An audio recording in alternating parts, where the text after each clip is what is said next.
Hello and welcome back to the 65th episode of Sports Corner. I'm Cole Young, and we will get right into it. Game 1 of the NBA Finals was last week, and with the Heat struggling on the shooting side of the ball, the Nuggets were able to pick up the first win of the series behind a Nikola Jokic triple-double and 26 points from Jamal Murray. The Nuggets' undefeated streak at home this postseason stayed alive, but only for a few nights, as the Heat secured a much-needed win on the road in Game 2 on Sunday night. The Heat tied the NBA Finals series despite a 41-point game from Jokic. For Miami, Gabe Vincent scored 23 points, Jimmy Butler and Bam Adebayo each had 21, and the Heat beat the Denver Nuggets 111-108. They were down by as many as 15 points throughout the game and down 8 points going into the fourth quarter. Denver was 11-0 in these playoffs when leading by double digits at any point in a game, and 37-1 this season overall when leading by at least 8 going into the fourth quarter. But like they have all postseason, the Heat just managed to find a way to win. Clearly, the Nuggets are a powerhouse team loaded with talent, but the Heat have that unteachable ability to grind out wins with their backs against the wall. The final series heads to Miami for Games 3 and 4, and Game 3 was Wednesday night.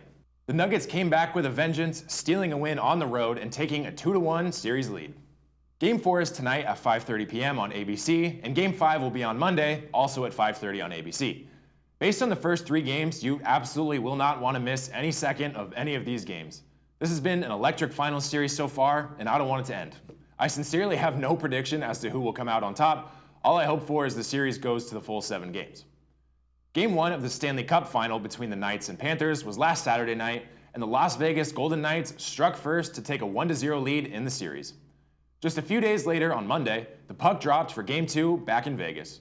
The Knights took control of the game early, scoring 4 goals in the first 2 periods, forcing Florida's goaltender Sergei Bobrovsky out of the game.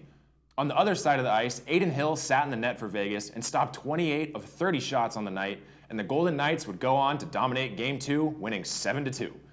It's worth noting that 100 penalty minutes were handed out in this game, including 11 misconduct penalties.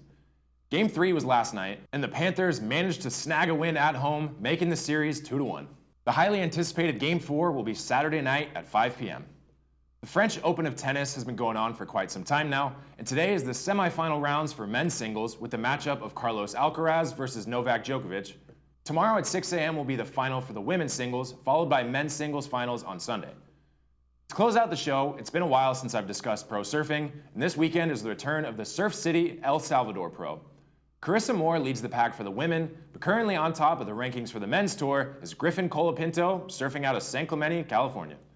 There are only 3 events left in the championship tour before the finals at Lower Trestles in San Clemente, so let's see if our local kid can hang on to earn his first world championship. Even though some of the major sports are coming to a close, there are still tons to enjoy this weekend, so be sure to watch as much as you possibly can. Come back next Friday for more news and updates. I'm Cole Young. Have a great weekend.